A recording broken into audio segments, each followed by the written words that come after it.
بسم الله الرحمن الرحيم. الرحمن علم القرآن، خلق الإنسان علمه البيان. الشمس والقمر بحسبان، والنجم والشجر يسجدان. والسماء رفعها ووضع الميزان، ألا تطغوا في الميزان، وأقيموا الوزن بالقسط ولا تخسروا الميزان. والأرض وضعها للأنام، فيها فاكهة والنخل ذات الأكمام، والحب ذو العصف والريحان. فبأي آلاء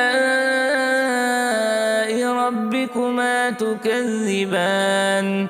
خلق الإنسان من صلصال كالفخار، وخلق الجان من مارج من نار. فبأي آلاء ربكما تكذبان؟ رب المشرقين ورب المغربين، فبأي آلاء ربكما تكذبان؟ مرج البحرين يلتقيان، بينهما برزخ لا يبغيان. فبأي آلاء ربكما تكذبان؟ يخرج منهما اللؤلؤ والمرجان، فبأي آلاء ربكما تكذبان؟ وله الجوار المنشآت في البحر كالأعلام، فبأي آلاء ربكما تكذبان؟ كل من عليها فان، ويبقى وجه ربك ذو الجلال والإكرام. فبأي آلاء ربكما تكذبان؟ يسأله من في السماوات والأرض كل يوم هو في شأن. فبأي آلاء ربكما تكذبان؟ سنفرغ لكم أيها الثقلان. فبأي آلاء ربكما تكذبان؟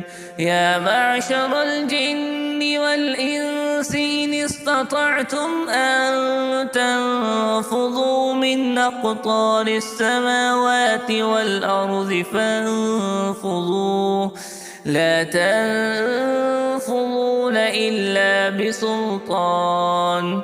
فبأي آلاء ربكما تكذبان؟ يرسل عليكما شواظ من نار ونحاس فلا تنتصران. فبأي آلاء ربكما تكذبان؟ فإذا انشقت السماء فكانت وردة كالدهان. فبأي آلاء ربكما تكذبان؟ فيومئذ لا يسأل عن ذنبه إنس ولا جان. فبأي آلاء ربكما تكذبان؟ يعرف المجرمون بسيماهم فيؤخذ بالنواصي والأقدام. فبأي آلاء ربكما تكذبان؟ هذه جهنم التي يكذب بها المجرمون يطوفون بينها وبين حميم آن فبأي آلاء ربكما تكذبان ولمن خاف مقام ربه جنتان فبأي آلاء ربكما تكذبان ذواتا أفنان فبأي آلاء ربكما تكذبان فيهما عينان تجريان فبأي آلاء ربكما تكذبان فيهما من كل فاكهة زوجان فبأي آلاء ربكما تكذبان متكئين على فرش بطائنها من استبرق وجنى الجنتين دان فبأي آلاء ربكما تكذبان فيهن قاصرات الطرف لم يطمسهن إنس قبلهم ولا جان فبأي آلاء ربكما تكذبان كأنهن الياقوت والمرجان فبأي آلاء ربكما تكذبان هذه جهنم هل جزاء الإحسان إلا الإحسان فبأي آلاء ربكما تكذبان ومن دونهما جنتان فبأي آلاء ربكما تكذبان مدهامتان